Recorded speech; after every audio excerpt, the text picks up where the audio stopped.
So, Mr. Rob, should we talk with her right now? Would you like to? I don't know. I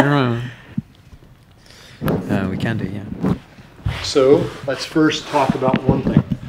So, what do you think about what's going on here recently with what Priti Patel and Boris Johnson said today? With the right to protest? Yeah. We've been talking about that a lot.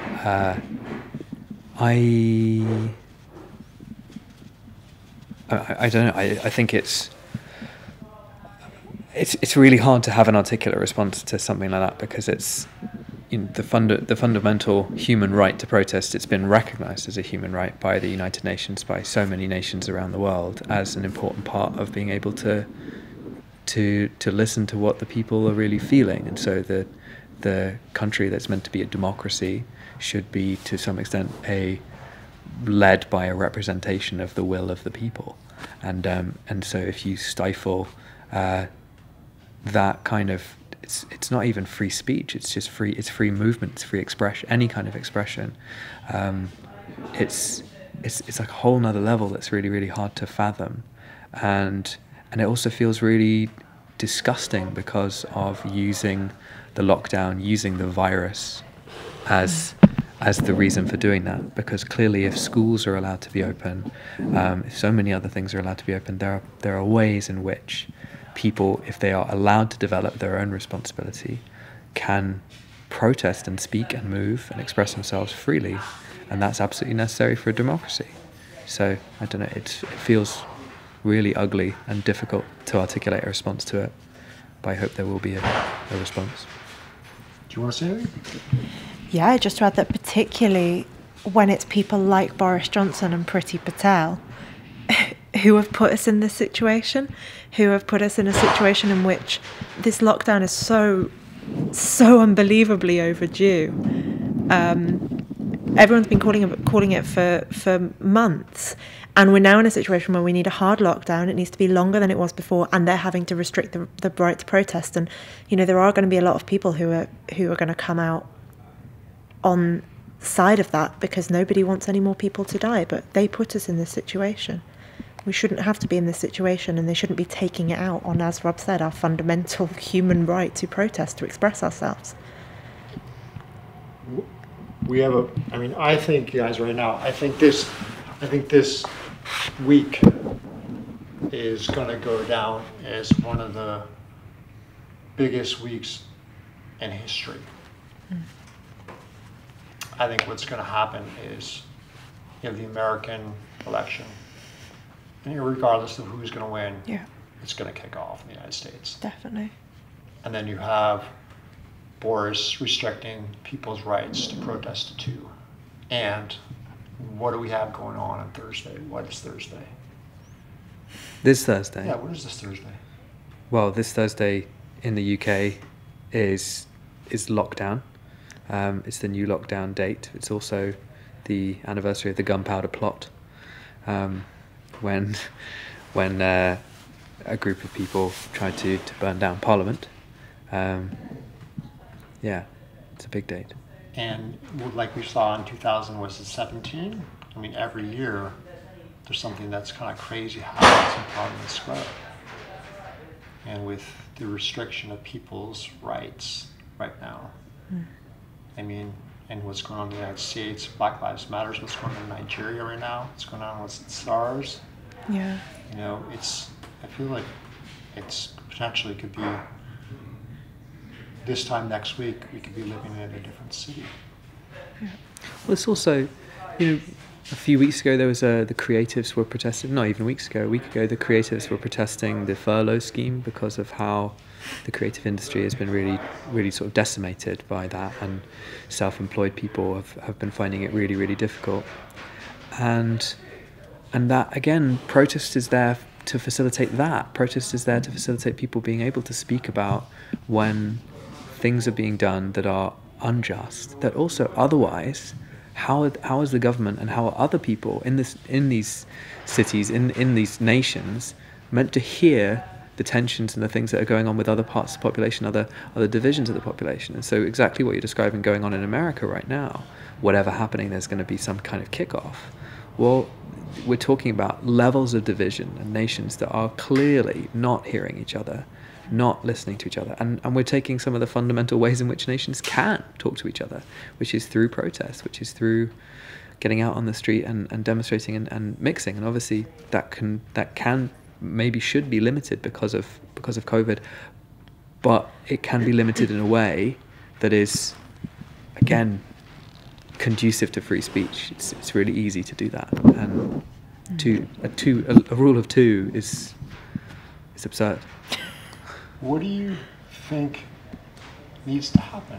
What do you think we need to do to take a positive step forward to tackle the racial issues, to tackle the climate crisis, to tackle the COVID crisis?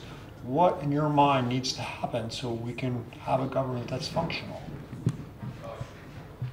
Can you speak for it? That's big. I don't know if I can. What's I'm the, in the what's right the, headspace what's the for it. third demand, Extinction Rebellion? Yeah. So the third demand of Extinction Rebellion is a citizens' assembly, but I think which is asking for, essentially saying, as we've been talking about, that our democratic processes are completely flawed, and that's typified both by the fact that they've basically outlawed protesting in the UK now, and by the fact that you've got what's going on in the elections in America, and like their democracy is so flawed, and people's votes are not equal. It's why all the campaigning is kind of like concentrated in swing states. So yeah, I think our democracy is fucked. I don't know if we're allowed to, sorry, I'm using that word, but I don't, a citizens' assembly is kind of saying, yeah, we want more representation from the people in our decision making. But those people still have to be selected, and the people who sort of organise the citizens' assembly still have to be selected. And at the moment, there are such fundamental problems like systemic racism, kind of institutional inequalities, that I don't believe that we could create. I don't think that a citizens' assembly would fix everything unless we start really tackling the bigger structural issues underlying the inequality globally in our societies. So for me, that means developing a form, in terms of activism, developing an activism that is looking at the big core issues, the things that create climate change, the things that create racism, the kind of the capitalism, colonialism and neo-colonialism, the patriarchy, these big structures that constantly facilitate continued inequality. And at the moment, activism is the kind of the big tool that I feel like we have for change, but there might be more. I think that's what the coronavirus, what the new lockdown, what the terrible, excessive, and again, like institutionally racist and vile press media, and the competitors of that vile press media, who are therefore within the same box, keep us locked into this cycle that also makes us really oblivious to an extent on a national scale to the fact that these issues are affecting other continents much worse than us right now, and that not only that, our continent or our country, for example, has a huge amount of power over the destiny of the entire continent of Africa. And in terms of the amount of debt that is held by creditors who have accounts in the UK, that is crippling African countries, that is absolutely something that the UK people should be outraged about, should know about, and it's not there. And so I agree with Daisy that I think citizens' assemblies are also, that they can only be part of the answer, because you're not also addressing the history of how we got here, and that legacy exists in people now, that pain exists in people now, that where they come from exists in people now, and the systemic racism and that lives in our institution also means that those citizens' assemblies that are meant to be expert-led will only be led by a certain type of expert.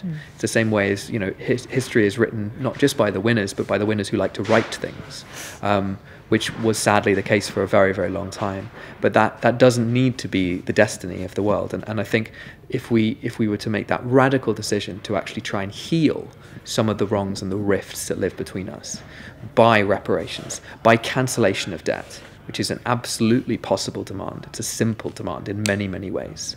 The amount of good that could bring about, especially in this time of coronavirus, for countries in Africa are amazing.